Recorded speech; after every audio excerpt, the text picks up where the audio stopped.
It is Tuesday, August 25th, and this is your tropical update. We now have the latest on Hurricane Laura.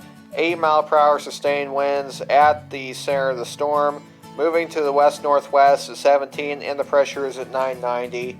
So let's take a look at the track here. There's the center of the storm. Whoops, I missed it a little bit there. Oh well. Hurricane force winds extend out just barely out of the center. And the tropical storm force winds extend out pretty far. And as over the next couple of days, the storm's going to be moving generally like that. It's going to make landfall, technically probably in Texas, but right near the Texas-Louisiana border. Somewhere between, I'm sure, Port Arthur and Cameron, Louisiana. And that would be on 1 a.m. at 1 a.m. Thursday. And as you'll notice here, there's an M right there that stands for major hurricane. Storm will have Category 3 winds with it, and decent storm surge and rainfall, which I'll get to in just a second. And then even after 12 hours being inland, it's still a hurricane. After 24 hours, it's still a tropical storm. Not until it gets over the boot heel of Missouri does it finally get downgraded to a depression. And then it continues on off the coast of the United States, goes out to the Atlantic, and even strengthens a little bit at the end on Sunday as it gets over some of those warmer waters. We'll take a look at the rainfall potential now in the United States. Definitely intensified. So now there's certain areas of Louisiana that are in that 10 to 15 range. That is some serious stuff right there. So over a foot of rain likely out of the system. Wide swath of Arkansas now in that orange, which means 6 to 10. So that's pretty serious, and that includes Little Rock. So yeah, this storm, as far as the rainfall, this thing is going to be worse than expected. And whatever you get out of this thing, that's on top of whatever Marco just dumped in your area. So if you got, say, 4 inches of rain out of Marco, take whatever this says and add 4 inches to it, and that's your rainfall over the course of 2 to 3 days. So you can see how that could set up a very serious flood threat, especially down at the low-lying Gulf Coast.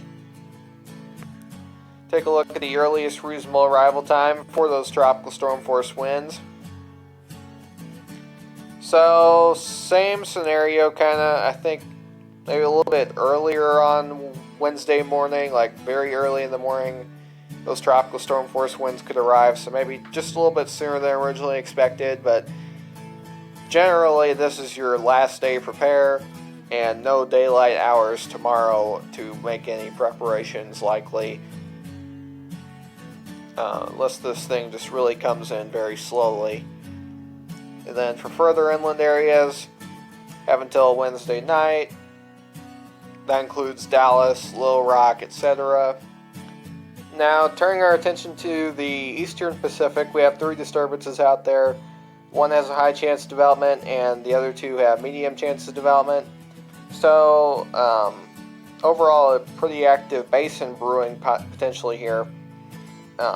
This may be some interesting stories once we get done with Laura. So you take a look at this system here, and look at where it's heading. So it's heading north, kind of into that little body of water there, that narrow, almost like a strait almost, that we call the Gulf of California, because it's right between the Baja California Peninsula and mainland Mexico. And so, unlike out here in the Pacific, once you get north of, say, about Cabo San Lucas, that water tends to be very, very warm. Much warmer than the water out here because of the California current that runs down the coast there. And so, that water is warm enough to definitely support tropical development. So let's say this thing goes right up in through here, it develops and goes right up through there. We could potentially have a strong tropical system that would strike right there, and just within a few hours, it wouldn't be over land much at all to weaken it, and we could have serious impacts to the southwestern United States, potentially tropical storm or hurricane conditions. And in fact, the last time California got hit by a hurricane was right after California even became a state, 162 years ago, back in 1858. It hit San Diego back when San Diego had a population of Hillsborough, Missouri.